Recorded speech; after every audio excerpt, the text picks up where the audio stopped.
Hello and welcome to the Heresy Lodge. I'm your host, Dylan Cooper, with our constant host over here. Gavin Franklin. And guys, we are here to preview Shadows of Treachery, an anthology which actually mentions some legions we haven't actually had like much POVs of. Yeah, so this is a weird anthology. It is basically two big stories with a bunch of really, really small stories in between. So two of the stories cover about 75% of the book, and the rest are really short. Yeah, I think I just finished reading Lightning Tower, and it's like 25 pages.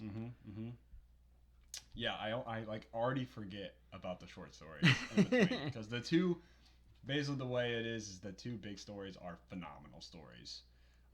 So it's really hard to focus in on the like smaller ones in between. I will say this is my favorite anthology because of those two short stories. Yep. Interesting. I'm excited to get to the last one. Yep. But before we get too far into the book, let's talk about our housekeeping bullshit first. We are doing our giveaway, announcing our winner December 11th. Make sure you get involved in that. All you have to do is interact with us, guys. You can email us at theheresylodge@gmail.com. You can tweet us at heresylodge. Join the Discord, talk to us there. You can find that pinned to our Twitter. Leave us a review, comment on the YouTube.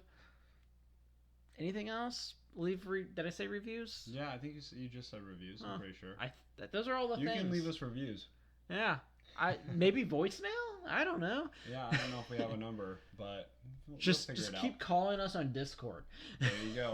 I accidentally, the other day, just funny story, I was talking to Daniel on our Discord, and as I was working, and I accidentally called him. I was like, oh, fuck. So I hung up real quick, and then he called me. I was like, ah, shit.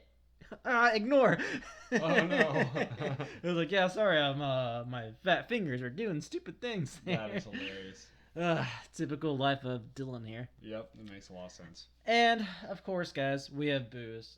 And I got the beer this time because it reminded me of my good friend Gavin.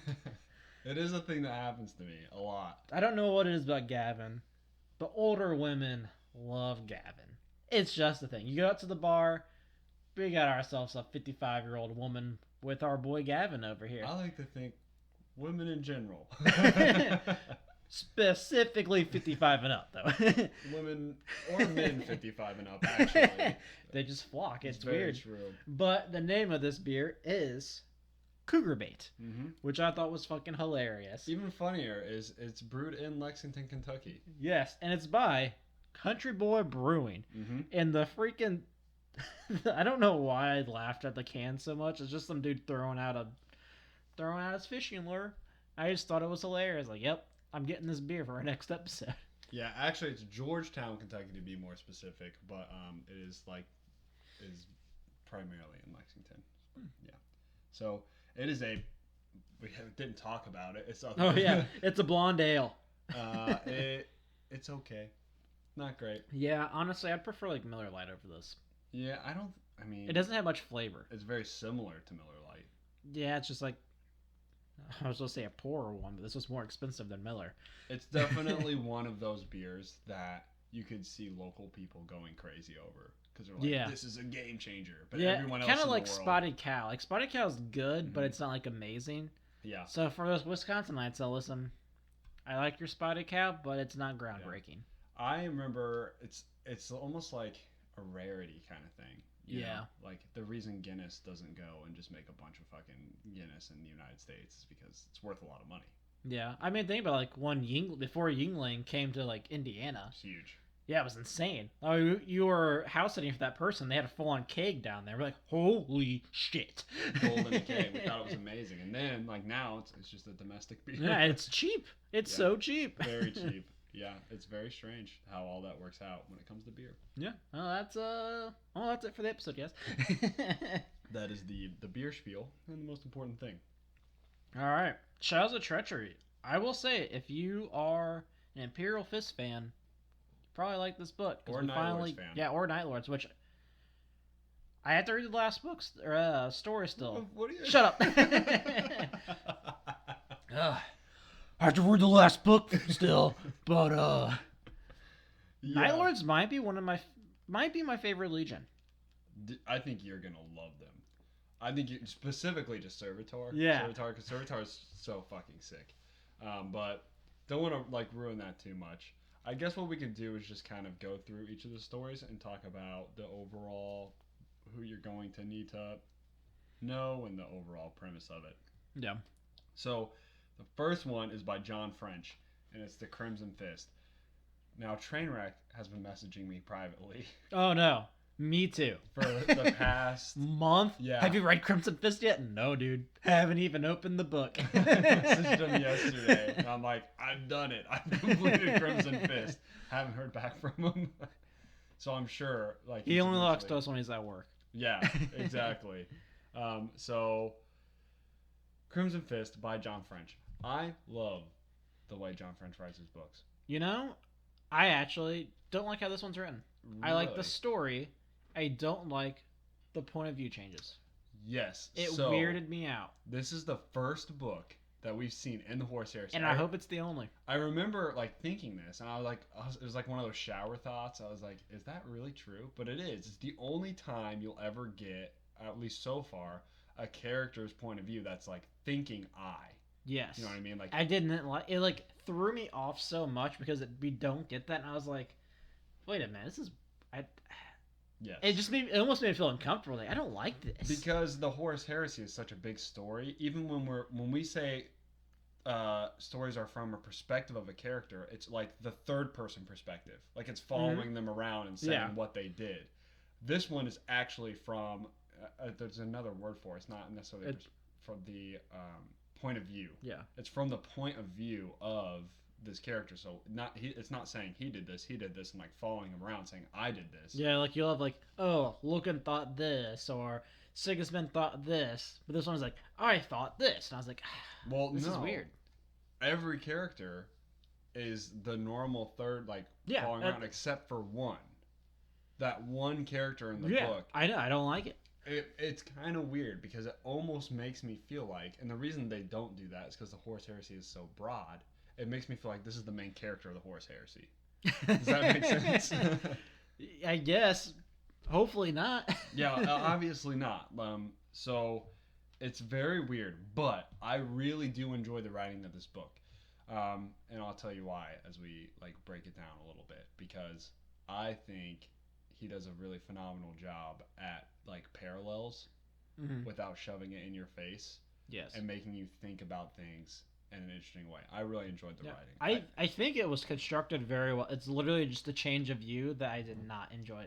Like it literally took me out of it because it's like, this feels gross. So the basis of this storyline is, if we recall from Flight of Eisenstein. How do you say it? I think it's Eisenstein. Eisenstein. That makes sense to me. The Flight of the Eisenstein. Garo reports at the end of the book he finds the Phalanx with Rogel Dorn and reports what happened at Isfan 3, which is what prompts Rogel Dorn to then send several other legions to stop Horus at Isfan 5. What we didn't know was, as Dorn is on his way back to Terra, he actually decided to send portions of the Imperial Fist to Isfan 5 as well, which we didn't see.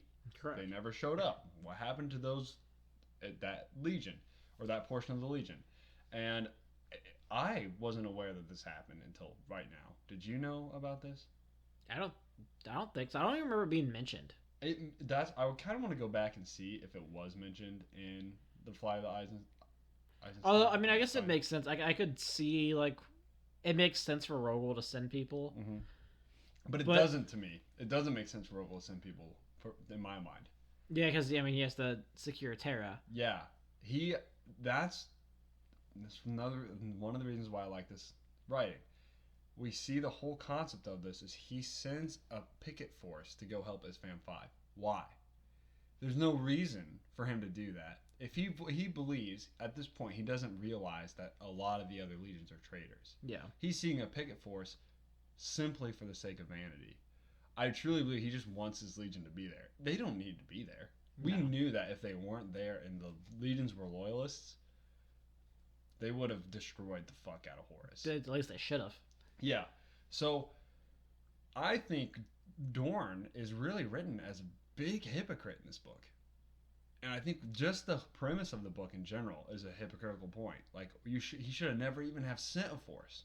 It seems silly. So the whole idea is he sends this force and he puts his favorite son, the most badass space marine in the world, in my opinion, Sigismund, to go lead this fleet. And Sigismund turns him down. And I don't remember why It tells you. I know why Sigismund turns it down, but I don't remember like what he tells Dorn originally. He just tells him like that he didn't want to go, and Dorn's like, "Okay, I trust you." Yeah, so Dorn just trusts Sigismund's instincts, which is another weird point to me because Sigismund actually he has an I think the original thing was I can be more useful at Terra. I needed a Terra, and Dorn's like I trust your instincts, but in reality, Sigismund has an alternative reason to go to Terra. Mm-hmm. So the two parts of this story are what happens to that little picket force, and Sigismund revealing to Dorn on Terra why he really wanted to come back. Yeah. Also, before this, it opens up to like these two guys in the wilderness in this freezing area, and I 100% thought this was a Space Wolf story for the first like 4 pages. Really? Yes. I had no idea that where Dorn came from. It was just some shitty ice planet too. Yeah, I mean, I wasn't like super aware of that either. Especially since they were wearing like fur pelts and shit, and like they were being hunted by a monster. I was like, Space Wolves. Seems like a Space Wolf story. Yeah. Yeah. And like, oh, if we want to join the Legion, we have to get through the trial. I was like, this is a Space Wolf. That's what they did. Then again, it could just have been a really cold place on Caliban. Because it's the same story. You know, this is fair. Except he replaced the forest with the tundra, and then boom, you have Space Wolves. Because that's literally the same thing. And then, you know, or it could be on a volcano fighting salamanders, and you have the salamander storyline. Huh, yeah, these are pretty similar, aren't they? Things are really adding up here. Give some sort of barren, crazy wasteland, plus some sort of evil monster to fight. You have a Legion backstory. Yeah, I guess the only ones that like are kind of different are like Raven Guard and Night Lords. Yeah, pretty much. I mean, I know... I don't know about Horuses. I know that the Word Bearers are a little weird. I mean, the Thousand Sons are like, it's a desert with bugs. And they will fuck you to death. They're gonna lay eggs in your mind with their mind. Holy fuck, I'm gonna stay away from that planet. Yeah, so there's that situation with Dorn's homeworld and all that crazy stuff. And we do get that opening scene of a dream. So basically what happens with the picket force, and we'll just kind of cover the very beginning, is it gets lost in a warp storm, and they have to make an emergency translation into the material realm. Mm-hmm. And they lose a lot of their ships, including their primary ship, whatever captain was in charge dies. Yeah. And this is the dream of the captain in charge's captain in charge's captain in charge. Yes. It's like the third man down the line. Like Sigismund was like, I don't want to do it. Put this guy in charge, and then he died. And then now the main character of this story is the dude that guy. And he's like, man, I am not qualified for this. Yeah. So he's now in charge of this force. They find him. He's having this dream. They rescue him, and like he meets Tyr. And Tyr's a fucking badass. Yeah. In this book. And Tyr is an Imperial Fist, and he's all like, hey, you're in charge of this force now. And this character, whose name is escaping me for some reason. Ah, shit. Polus? Yeah, that seems right. Pollux. Alexis Pollux. He's like, you know, Tyr, you're kind of better at this. And Tyr's like, doesn't matter. You're in charge. So they're caught in the middle of this warp storm, and they're stuck in this solar system. Yep. And they're like, okay, what do we do? And so Pollux believes that this is a trap. Mm-hmm. So he's preparing defenses that Imperial Fists do. They're like, I feel like there's some sort of weird animal. Like we were watching a nature documentary, like, and here we see the wild Imperial Fist making a wall as he does. Yes. And put guns everywhere. They are. constantly in the state of building walls and arming them with various things. There's no attacker around, but that's just what they do. Oh, he's nervous in a social situation. He clams up and builds a wall. So we get very Imperial Fist stuff there. And I don't know if you've noticed this, but we get, in the very beginning of Terra, we get some small interactions with, like, we get the order from Dorn for Sigismund to go to Mars. Mm-hmm. Very briefly. Yep. And then we get, after Mars, we get, oh hey, Isfam 5 went down. And the way Dorn was told here is insanely different than the way Dorn was told in... Oh, yeah. Fuck. The Lost Damned. Nope. Lost Damned? Outcast. Outcast Dead. Lost Damned. Lost Damned people. That's them. That's close enough. Yep. Yeah, it is very different from the Outcast Dead. Because, like, I think in the Outcast Dead, didn't he find out? He's, like, in the choir. Yeah. When it all goes down. And he's like, what? Give me answers. Yeah. And then this is like doing his own shit. So that more support for the Outcast Dead to just never be read. Yeah, I mean, it got completely erased here. I actually did my research on it, and there is all of the things from the Outcast Dead set up short stories, actually audio dramas. So all of the like cliffhangers are all setups for audio dramas. So I'm like, phew. Nothing we gotta deal with. All right. Yeah, geez, we don't have to listen to Nagasena go and capturing this, not Space Wolf, Luna Wolf guy. No, yeah. We don't have to worry about the Thunder Warrior person, but it's whatever. Yeah, agreed. So that's kind of the setup to this, and we do also see the Iron Warriors make a pretty big appearance here. And Perturabo. And I just want to talk about Perturabo for a second. Let's do it. I did not expect him to be so temperamental. So the way Perturabo is described is he's very unemotional. Mm-hmm. And his emotion does come through, but it's always disdain. And it's always anger, and it's like disgust. He's not going to do something crazy. But, like, yeah, he'll kill a guy because he doesn't feel towards that person. Yeah. That's the kind of thing. So, like, he kills some Iron Warriors. I don't know. I did not expect that out of him for some reason. Granted, we haven't had, like, real Iron Warriors experiences with Perturabo. Yeah. It's just weird. I find him, at that point, whenever I see a Primarch do something like that, I just compare him to Ferrus Manus. Like, whenever you have... his like sergeants talking, and they're like, we don't know if we want to give this information to Perturabo because we fear his wrath. Yeah. I just think of Ferrus Manus. Like, that's stupid. Like, you never want to be in a command situation where the people are scared to tell you what's going on. Although then you have the Night Lords who are like, I will fucking murder everyone and everything. Well, the Night Lords are great. they don't think that way at all. The Night Lords aren't like, oh, I'm too scared to tell Conrad Kurz. Conrad Kurz is just gonna go kill some civilians. He doesn't really. Way cooler. Yeah, like super, really interesting. Although we'll get to the story. I can't really talk about the story. It's pretty cool here. This is a lot of fun. So, anything else you want to talk about with this? Sigismund's character, you can see him because obviously we know Sigismund kind of starts something big. Yeah. And you can kind of see him moving towards that direction.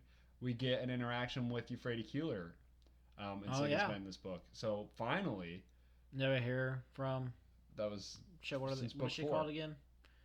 Not the priest. The saint. Yeah, the saint. The priest. It would also be a priestess. Who am I? I have a dick. Surprise! I not only woke up with superpowers. You can call me the priest now. Bring me the boy children. Oh, man. So, I don't think there's nothing like super huge here. Tyr's a badass. Pollux is cool. We get Rogel Dorn. We get Rogel Dorn. I love. There is a scene, and I want to talk about it a lot. We get Malkador, and talking to Rogel Dorn because Rogel Dorn is having a hard time dealing with. That's not in the story.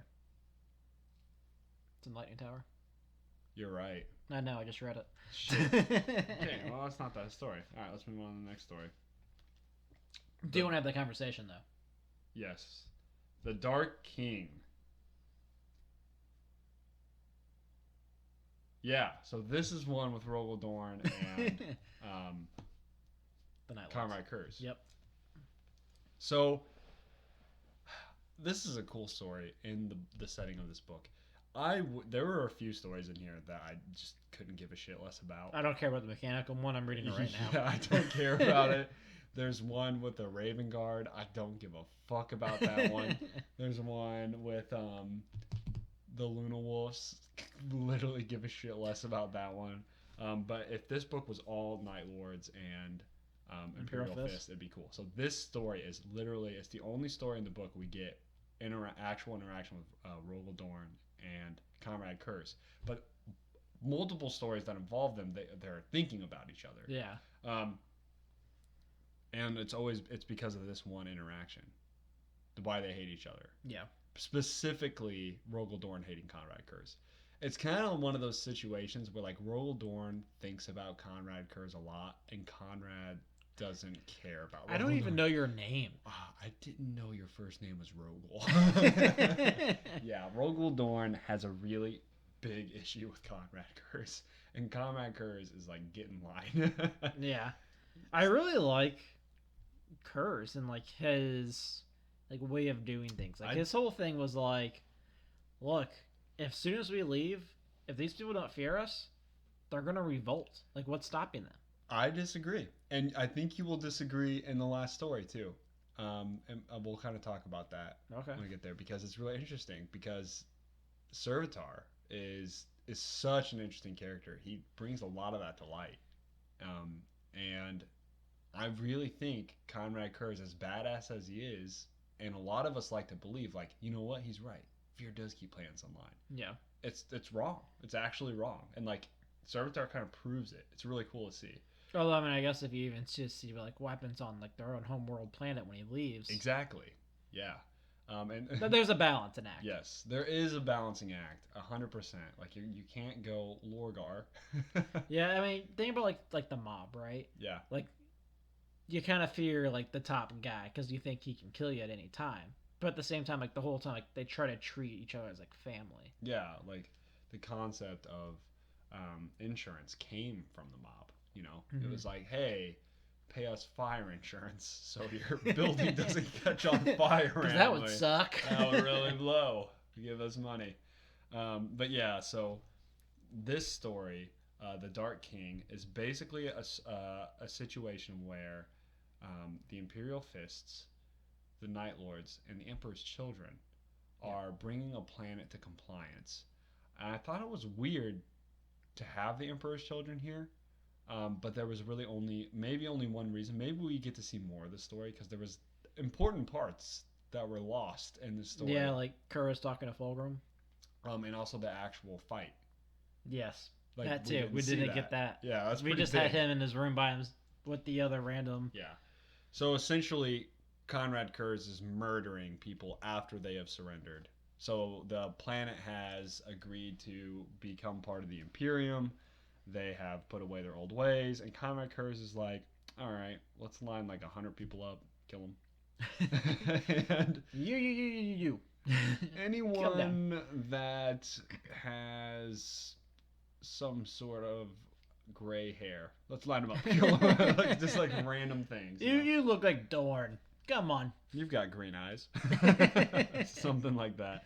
Dorn obviously is not okay with this, and confronts Conrad Kurz as the premise of this very short story. Yeah. And on top of that, the small bit afterwards is we also get the fact that Conrad Kurz in the Night Lord's homeworld of Nostromo is becoming more murderous. Yes. So Nostromo is important focal point of 2 stories in here, so we can talk about the backstory of Nostromo. Nostromo is where Kerr's crash landed, and it was a hive city.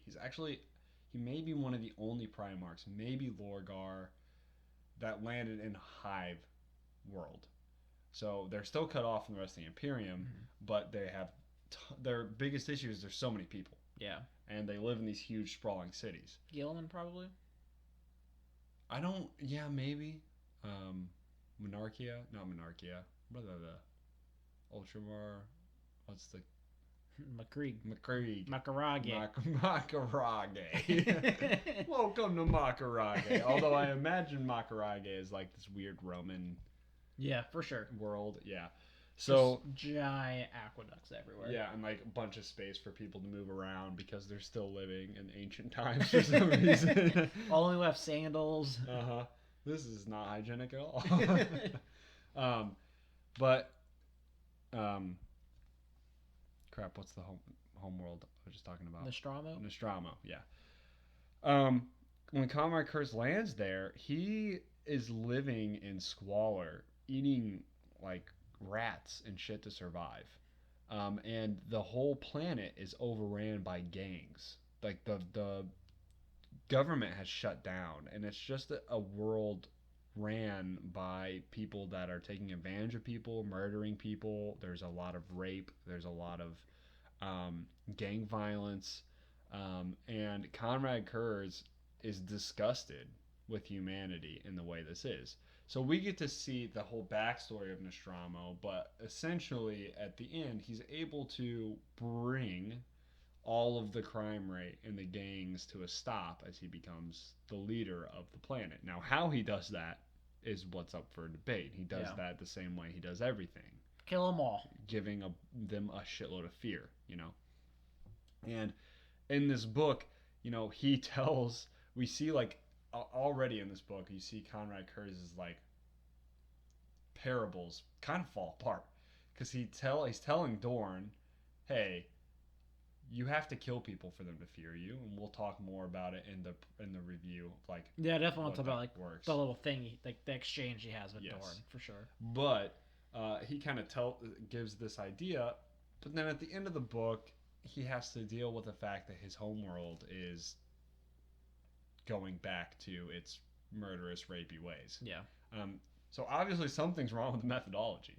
Yeah, there's definitely there's always a balancing act, right? And Rogel Dorn is the very opposite of that. He believes in honor. He believes in the idea. Like, Rogel Dorn, as we even see in the first book, is the most cut and dry character, I think, of all the Primarchs. Easily the most cut and dry. Like, he's like, there is a good, there is a bad, we follow it at no reprisal. Like, we always do the good thing.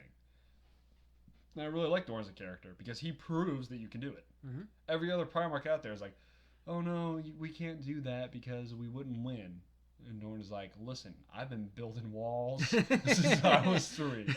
And I know damn well that you just need yourself a craftsman wrench and good morals, and you're going to build that wall. You just build that foundation one block at a time, all right? So he, just 2 very conflicting characters in this story.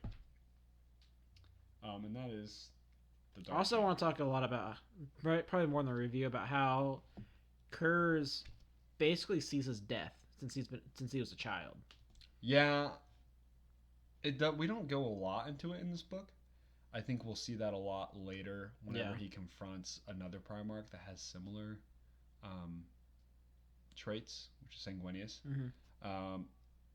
But yeah, he has seen his death since he was a child, and I find it kind of weird in how that all works. Again, this is another thing that Servitor kind of like calls bullshit on. It's really cool in the last book where he's like, oh really? You've seen your death? Really?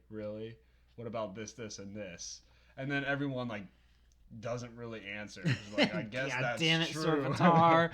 Yeah, and gonna get us killed. And he says this to his Primarch.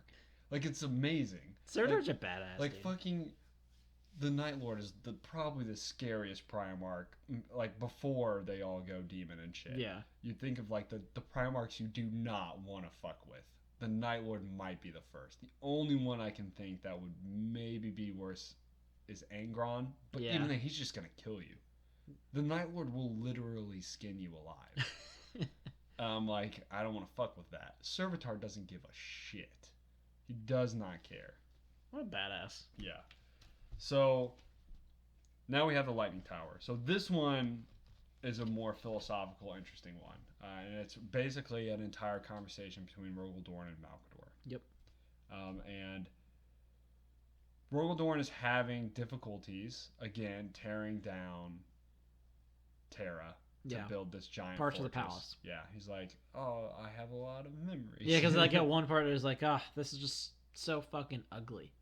It's like, well, yeah, we're building a wall, Dorn. Yes, it's ugly. I think Dorn is really recognizing what the heresy is symbolizing, though. Because we actually the destruction saw this, of it. Yeah, because we saw this in the other novella with Iacton Cruz, where Dorn is like, look, the heresy's already killed the Imperium.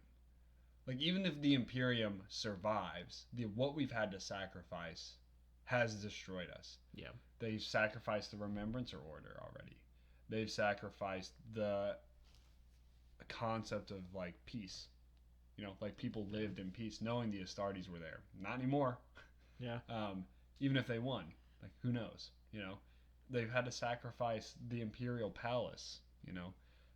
Planets all over the galaxy have been sacrificed. The Imperium, Dorn is recognizing it's already broken, and he's trying his best to preserve as much as possible. He's like, when this is all said and done, I want there to be something else. Yeah. And Dorn is having to come.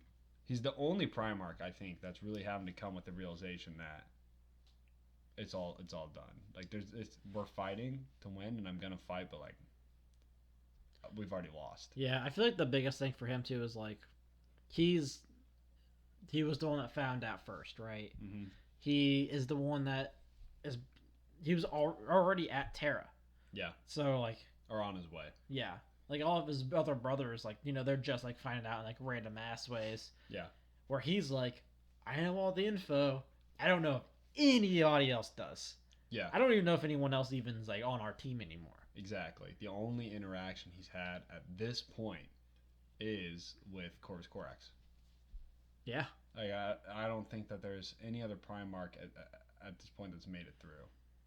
Yeah, probably not. And Corvus abandoned him. Like, he requested aid from Chorus, and Corax is like, dude, I have like 12 people. I'm gonna make some more. Leaving. Yeah. And we all saw how well that panned out for him. Yeah, he made like 1,000 fucked up people. And most of them died, except for like 12. So now he's got 24 people. Hey man, that's 24 more. Yeah. More than Salamanders, probably. You probably wouldn't be surprised. The Salamanders, they had 100 people after his spawn, and then after that, everyone 75 else. more have died. For just shits and gigs. Yeah. So, Rogel Dorn's having this issue, and then he's also having conflicting inner thoughts about the heresy. Yeah. So, he's trying to figure out what he's scared of. Mm-hmm. Because he's fearful, and I really like how they do it, because they actually bring up like 3 things that he's scared of. Yeah, it's not just one thing. So he's kind of going through in his mind as he's walking among the statues of all of the Primarchs, and thinking, okay, which Primarch am I scared of? You know? Yeah. And or what's the situation that I'm scared of? And it's like Angron, hell nah. Yeah. He goes through, and we don't want to like reveal his fears, because that's the whole concept of the story. Yeah. But the conclusions he comes to, I think, are phenomenal, because there's only one Primarch he's scared of, and the rest is really ideas. Mm-hmm. And just the whole conversation with him and Malkador's cool. Yeah, I really enjoy Malkador. Malkador is such a weird character, though, because you're like, hey, what are your ideas? Like, what's your moral compass? You don't know. Yeah. Malkador's just trying to keep shit together, but he's also like doing some psyker shit and like some warp shit. He's a psyker. That's what he does. Yeah, it's just like, it's hard to tell what his motives are. Yeah. Basically. and you say like, oh, it's the Imperium, but that's all you know about him. Like his motives are like for the Imperium, but that's it. Like you don't get like defining reasons for his actions, if that makes sense. No, I agree. So that is the Lightning Tower. Really good. I like this one a lot. And then we have 3 that where you really trog through. We got one about Mars. Yeah. Graham McNeil wrote 3 books in here. Lightning Tower was Dan Abnett, and The Dark King was Graham McNeil. This is one of those like books too, like when you can see like the difference in Graham's writing when he has like a blockbuster, and then you get Mars. It's like fuck. So the Kaban Project is a prequel to the Mechanicum. Because that's what we wanted. Yeah, exactly. The critics were crying for it. The audience raved over the Mechanicum. We just want a prequel. Graham, give us something. So this story is the story of how the Kaban like monster in the Mechanicum, because it is there, takes place, and it talks a lot about how the Mechanicum view the Emperor, how the Mechanicum view the Omnissiah, why some people have sided for the Emperor, some people haven't. All stuff we already knew. Yeah. Like it wasn't like a big revelation, I think. And it's like 70 pages. Yeah, the thing that was revealed to us, I think, is like the Kaban monster is an artificial intelligence. Yeah. Previously, we just thought it was some machine. Mm-hmm. Now we know it's an AI, which is forbidden, right? So I guess that's good information to know, like before going into this. As people that are into like the IT world, we know all the shit they're fucking doing is actually AI. Yeah, all of it, like everything that they do is AI. They're like, oh no, it's just programming. That's all it is. Yeah. Like all the fucking servitors, there's AI in that shit. Yeah, sorry about That's how they can figure all the shit out to do. Yeah, like how to move. Yeah, how to move, right responses. There. Yeah, absolutely. So, that is the Kaban Project. I don't think there's a lot in this story. The character isn't super important. He wasn't even in Mechanicum, so I can't imagine he's that boring. Oh, you're on the Kaban Project right now? Yeah, okay. I'm on like 5 pages in. I was like, fuck, I don't want to read this anymore. We get a few characters from Mechanicum that are there. I saw Zeth. Zeth's name gets mentioned. Yep. She's not there. We don't see run-in with any of the main characters. We see the assassin again. Interesting. The assassin is in this book. Yeah, so that's that one. Then there's Raven's Flight. I'm assuming Raven Guard. Yeah, get this. So you know how Deliverance Lost has a prequel? Yeah. Is this the prequel of the prequel? This is a prequel of the prequel. Fuck yes. This is the most beginnings of the Raven Guard. So, you thought you knew what happened before, but this is before the before. But yeah, guess what? Because the audience was raving over the Deliverance Lost. We're like, we need to know more of the more. So, since you haven't read this yet, what do you think this is about? With it being a prequel of a prequel, I'm imagining this is going to be what's-his-face deciding to leave their planet, and then it's just going to be them fucking around in this Fun 5. Holy shit. Is that it? That's 100% it. What do you know? The prequel, the prequel. Yeah. So yes, it's 100% about Bran. And like we already know what happens. Like we know that Prefector was having dreams. Yeah. And you know that he went with Bran to go and save them from Isfahan. That is the story of what happened. Like, literally there's no more. Do we even get like the refresh of the world idiots following them again? No, we don't get that. Damn, I'm shocked. We don't want to like bleed into stories. Oh, like, yeah, this is a pure pre-prequel. And as we approach, we heard the word bears. Or world bear. Fuck. God world damn it, eaters are coming. No, actually, I am incorrect. We do get a small amount of that at the end.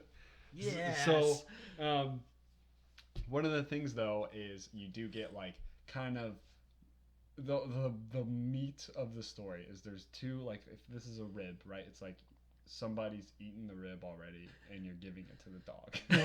It's just the bone. Left. Yeah. So you get how the prefector went to Bran. Yeah. That's it. Hell yeah. So because, that's what I wanted. Because basically the Raven Guard are like, I think they're very poorly written, honestly. I like Deliverance Laws. I thought that was written well. I like Gav Thorpe's writing in that. I think that... Well, it's Gav Thorpe in this one too, isn't it? Let me check. I'm looking right now. Yes. So Gav Thorpe wrote... What happened was... This is what really happened. Deliverance Lost was like 600 pages. They were like, it was hey, long as hell. Well, let's say it was 700 pages okay. then. And then they were like, hey, let's take 150 of the first pages and turn them into a prequel and a prequel. Because... which is weird then. Like, why didn't... I feel like they should have introduced that earlier then into the series. Yeah, the way the novellas work is very strange because I really think a lot of times what happens is they're writing it and they're like, we would like to dive a little further into why that happened. Yeah. Which is good writing. I just wish they would have been able to do that before. Deliverance Lost, yeah. Done at the right time. But the reason I think the Raven Guard are pretty poorly written is because the Raven Guard themselves don't really have a lot of character. Corus Corax does. But the Raven Guard, like, what are their defining traits? Like, we know that they're really good at guerrilla warfare. Yeah. That's just their warfare type. They don't have, like, emotional traits, I would say. Yeah. And at the same time, they, like, even Corus Corax, they kind of get, like, talked down to a lot. And they show no anger, no nothing. Like, Corus Corax is one of those Primarchs that it makes sense that he loses half his legion because the way he handled it was very bleh. You know what I mean? Yeah. Like any other Primarch, we would have tons and tons of pages about the anguish that they were going through. We didn't get a single page of that with Corus Corax. Yeah. In this book, you kind of have the same situation where that prefect was talking a lot of shit to Bran, and it was just like, okay, that's weird. Yeah. I feel like most of the starters are like, are you fucking talking shit to me? Exactly. Like, we don't really see that. Like, we get a pushback, but it's like most of the starters would kill him. Yeah. Honestly. And some, like, if you remember in Deliverance Lost, like, Bran directly defies Corus Corax at the end where he's going to the base, Corus Corax is. And Bran's like, I will blow up that base, so you need to be away from it. Corus Corax, like, he has no control over the 12 people that are left alive.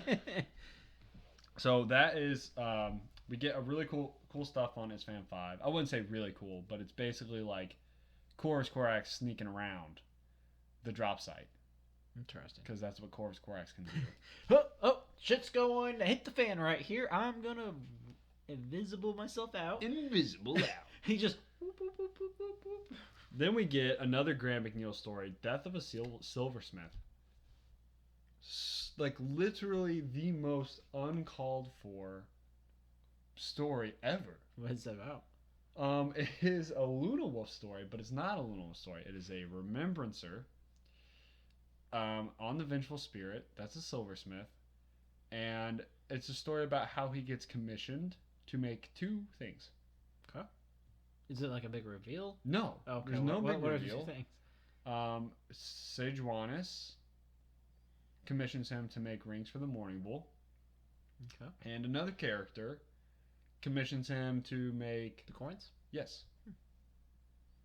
Good call. Nice job. What nice association there. Nice association. I was like, huh, what else could it be? Well, it's a very short story, and it talks about, like, that's it. That's literally what happens. And, like, obviously there's a consequence for one of those things.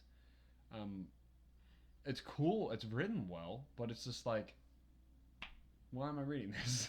Yeah, interesting. I I definitely want more remembrancers. We didn't know how to talk about this enough, I think, in the last book. Like, we talked about in the preview. Yeah, it doesn't have remembrancers. It was rough. Yeah, I think it would have been really fucking cool in Fear to Tread if they had remembrancers. Like, everything was going crazy. Corn shit. Yeah, it would have been like, whoa, what the fuck is happening? And yeah, like, or you even could have like had some crazy scenes of humans like seeing some crazy warp demon shit. Yeah, or even like the cultists like being like undercover. Like, that would have been cool to like read about. Yeah, but we got like, very little. I can't wait to like kill these guys. Like, something like that. Like, I mean, really cool. Yeah. No. Didn't really happen. So we finally get a remembrancer, and it's for nothing. Yeah, it's for nothing, and it doesn't really. He's the only character too. Interesting. Yeah. It's just him like recollecting his works. Yeah. I feel like that's like one of those like grandma's trying to make like almost another of like the Last Church, just with like a different like POV in person. Yes, I mean it's like 13 pages or 16 pages. It's not big. Yeah. But remember just those guys. Come on, Yeah. they're so good. Now it's time. It's time to discuss Prince of Crows by ADB. ADB, the man with the fucking Yeah, when I plan. saw his name on there, I was like, oh, I can't wait to get to that Oh, one. it's so good. God damn. So good. It's fucking great. I just can't rant about it enough. Like it's the best short story I've ever read. I wouldn't even call it a short story, because it's a decent. It's like 100 and some pages. That's pretty long. Yeah, but it's fucking great. So, for those of you that don't know, Servitor is the first captain. Something like that. Yeah, not the Equerry. Not the The Equerry. Equerry is He's like the slang number... or slash or something. Not slash. Dash. Shang. I think it's Shang. Stab. Dash. It starts with an S for sure. Slice. So he's the first captain of the Night Lords, and the book opens up in like a really weird situation. So we know that the Night You probably Lords, wondered how I got here. I mean, kind of. I'm telling you, Deadpool is based off of Servitor. 100%. So actually, what we see is Servitor in this book. You get an insight into the fact that he's actually a sociopath.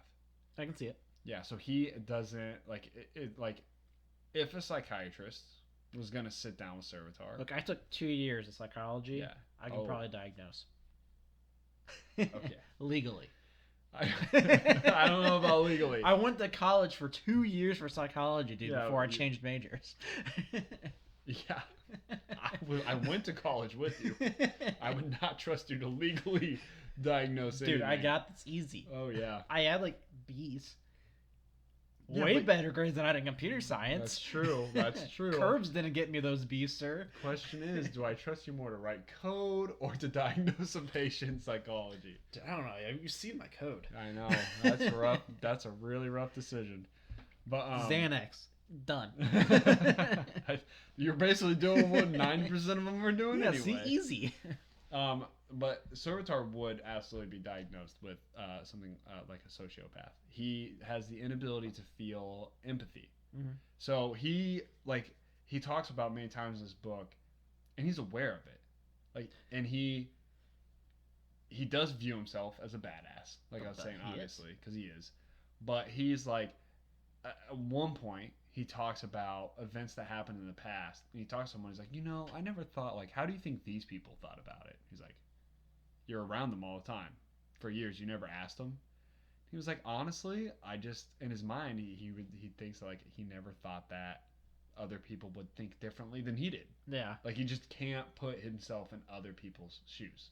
He can't think of their perspectives on things. He is a 100% sociopath, and it's really cool because that makes him an amazing fighter. No, That's I'm basically what happens. So we see Sigismund in the first book. We see Servitor in this book, and those two, in my opinion, are, and we're gonna do a ranking at one point of the best like Space Marines. Yeah. Servitor and Sigismund are the best. Like, Servitor's a fucking insane monster. He kills, like, at one point in the span of like 6 seconds, kills like 15 Dark Angels. Shit. Yeah, it's crazy. He's insane. So basically, the beginning of the story opens up. We left last off with the Night Lords. If you remember, the Dark Angels got a hold of that weapon. Yeah. This is a continuation. Oh, This, nice. like, kind of falls right into there.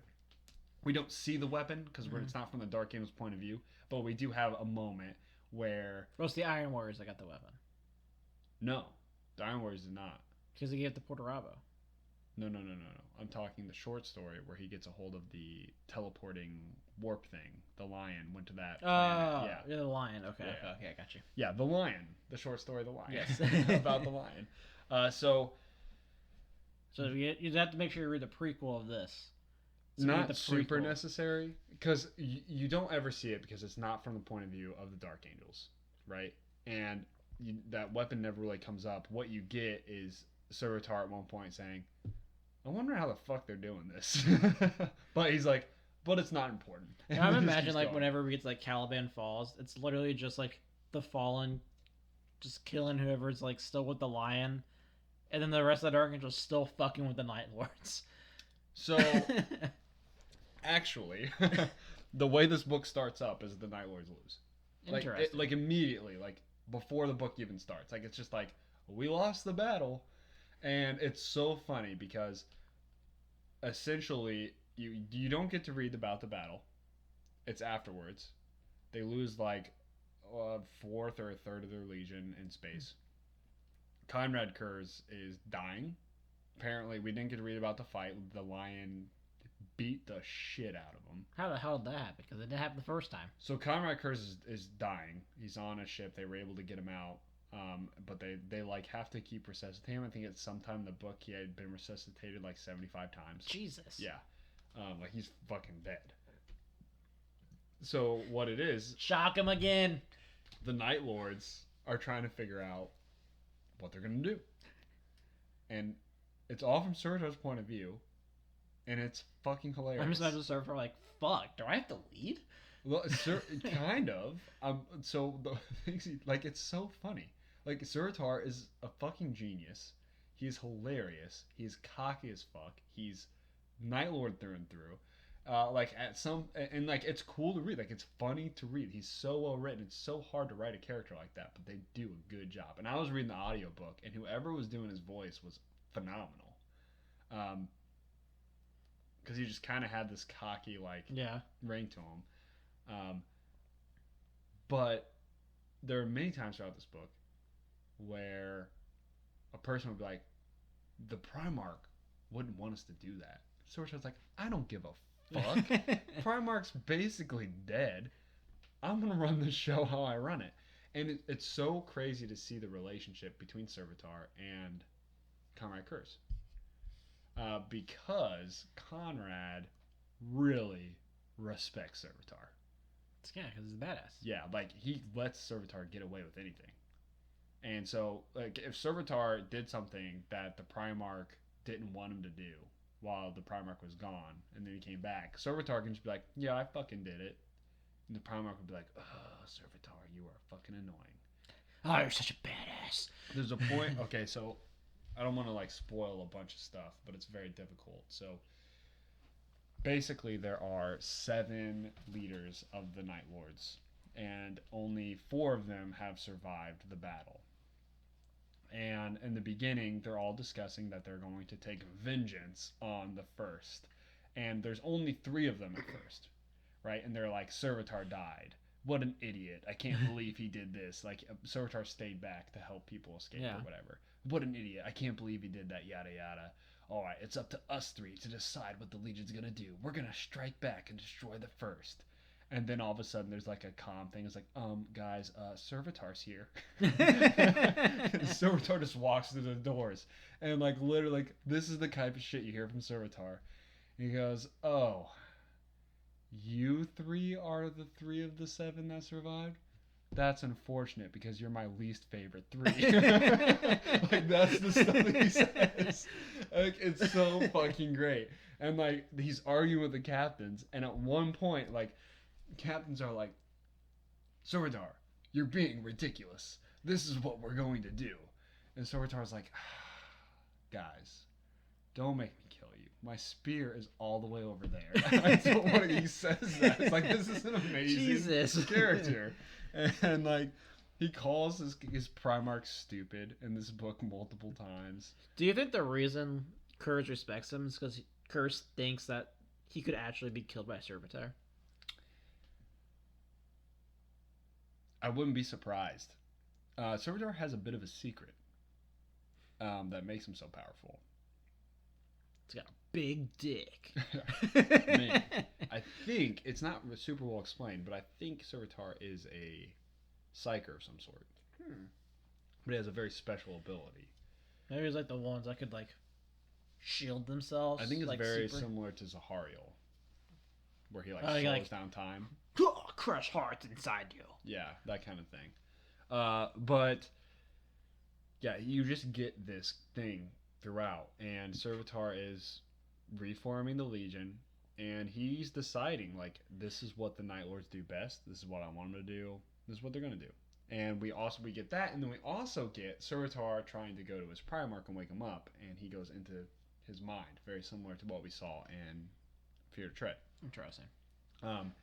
And we get the whole backstory of the Night Lord on Nostromo.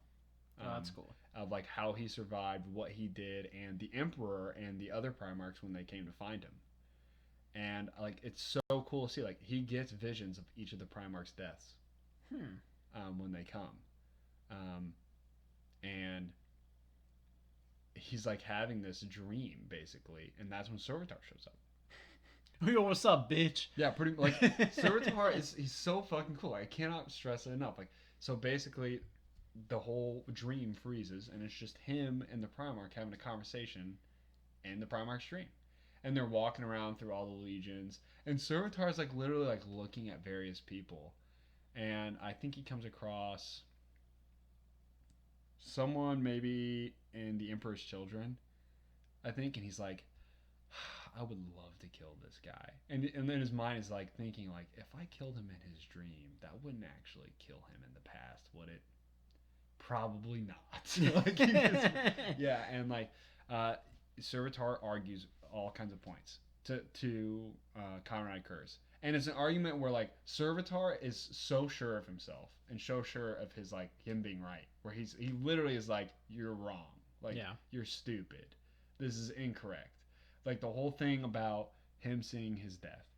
He's like, really? Because of this, this, and this.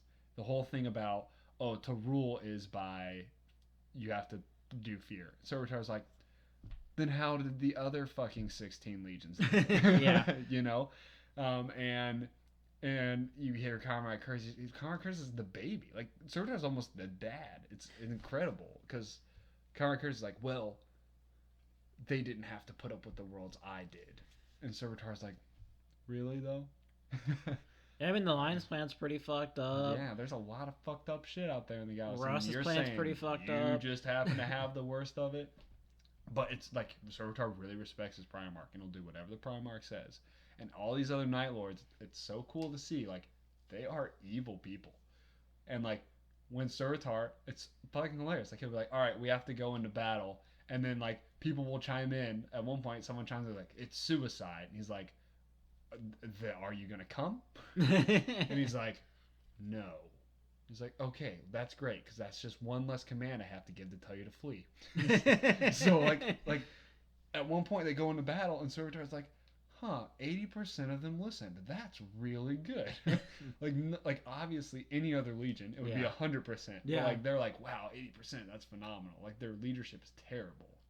And it gets to the point. You know, I was wondering like how they choose who becomes their legionnaires. With how shitty their planet is. It talks about that. Oh, interesting. It talks about that. Yeah. It's Conrad Kurz. It talks about like why Conrad Kurz is fucked up. And at one point Servitor asks like why Conrad Kurz hates the Night Lords, because he hates them. He hates his legion. And it talks about Conrad's philosophy. And again, this is another thing that Servitor's like, that's fucking stupid. But it's cool. And it talks about why Conrad Kurz actually destroyed Nostromo. And why he hates his legion in his home world. Because apparently they were sending him all the shittiest people. Is basically what happened. So all of the people in the legion are actually like murderers and rapists before they became Astartes. Interesting. So like there's a scene, I really love this because Conrad was hit the dot on the nail. He was like talking about how he had a conversation with Lorgar and Angron about how they were going to cleanse all of the filth from their legions in order to start anew. And they're like, how is yours going, Conrad?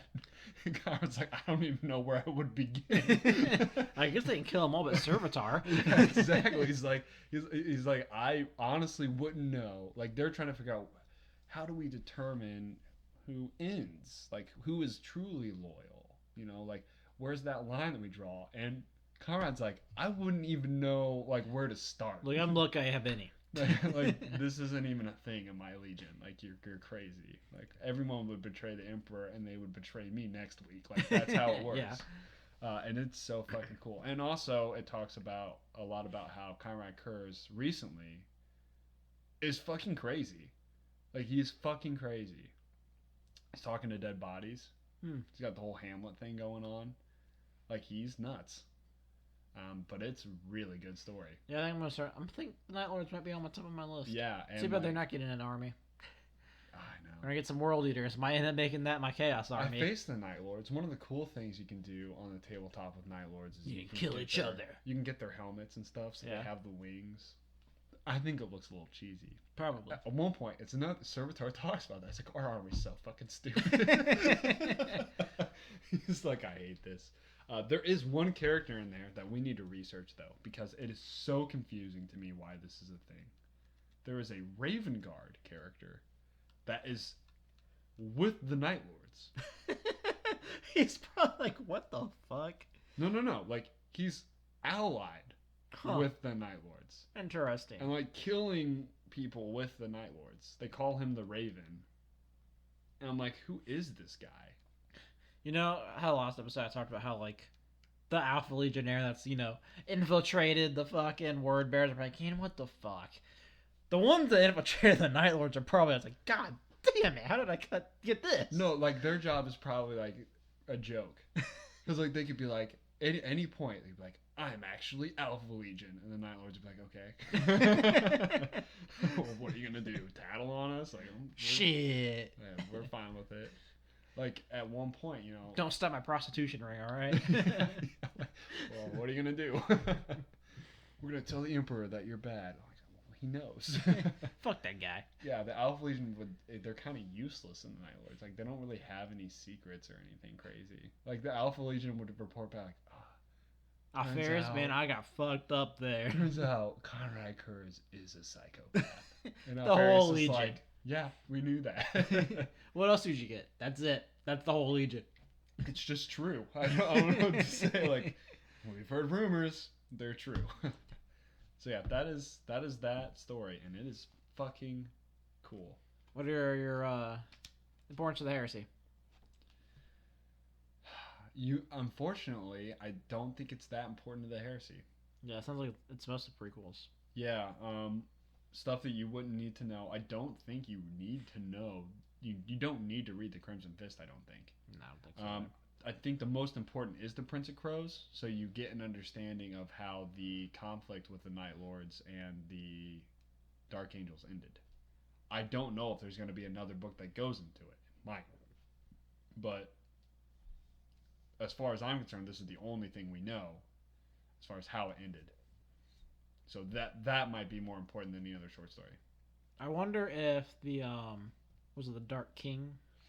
If that's important as to know, like, the conflict between Rogodorn and Kurz. I don't think so. Because I don't know if that ever happens in the Siege or not. I don't think so. I think what we'll actually see with Dorn, as I think it's going to harp more on Porto-Rabo. Yeah, I can see that.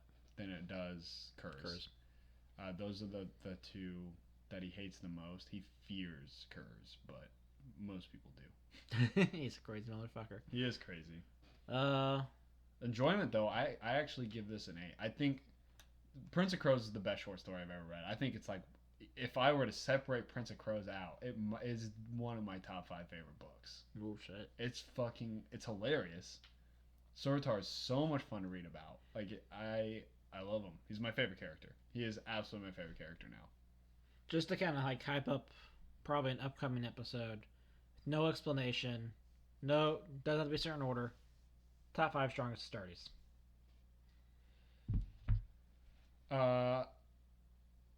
Sigismund. Mm-hmm.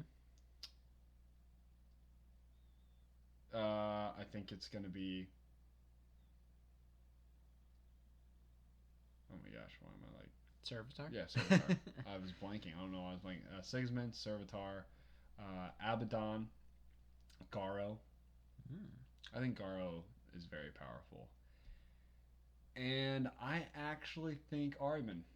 Interesting. So my 5 are going to be Sigismund, Servitor, Karn, Lucius, and I'm kind of between Armin. I'll go Abaddon actually. Abaddon. I'm interested. I'm surprised Garo didn't make it as far up on your list because I think Garo's top 10. We've only had the first book with him, so I don't know much more. I think the thing about Garo is not only is he a badass, he's like specifically anti-chaos badass. Yeah. I think Garo could beat Karn because that's just what he's designed to do. Yeah. I'd say at this point how I see it. But I think for sure we haven't seen a lot of Karn. The problem, I have the same issue with Karn that I have with Angron. It's just rage. Like, could Ariman beat Karn? I think it's possible. Man, I don't think it's that crazy. I've actually, shower thoughts today, put together a top 10. I put together a top 10 and I'm pretty happy with it. So, our special episode after this, we are going to do Space Marines. Some Space Marines, yeah. We'll talk about some Space Marines that stand out. What I would like to do is take like 1 or 2 Space Marines from each Legion and then do like a randomized bracket and talk about each of the matchups. Oh, that'd be fun. That would be really cool. All right. See that. Look forward to that, guys. So that is our preview of Shadows of Treachery. We will be doing the next 2 weeks, probably. Yeah, I think this is going to be a 3-parter because there's 2 big books in here that I think would take a lot of time to talk about. Yeah. So the next 2 weeks we'll be reviewing half and half probably, or however else. You never know what that's. More wild cards. Like I said at the beginning, we will be doing our giveaway on December 11th. Make sure you get yourself entered before that. All you have to do is interact with us, email us, tweet at us, join the Discord. Please like and subscribe to our videos and leave a comment. All those things. You can email us at theheresielodge@gmail.com. Find the Discord on our Twitter at Heresy Lodge. If you're watching on the YouTube, you know where we're at. We're at The Heresy Lodge on YouTube as well. Yeah, that might be I think that the special video we do is going to be giveaway week as well. That would be like a fun little time. We'd announce the giveaway, do some cool stuff. Yeah, I think it'll be fun. Yeah, so that's it, guys. We'll be back next week with our first half review. You guys have a good one.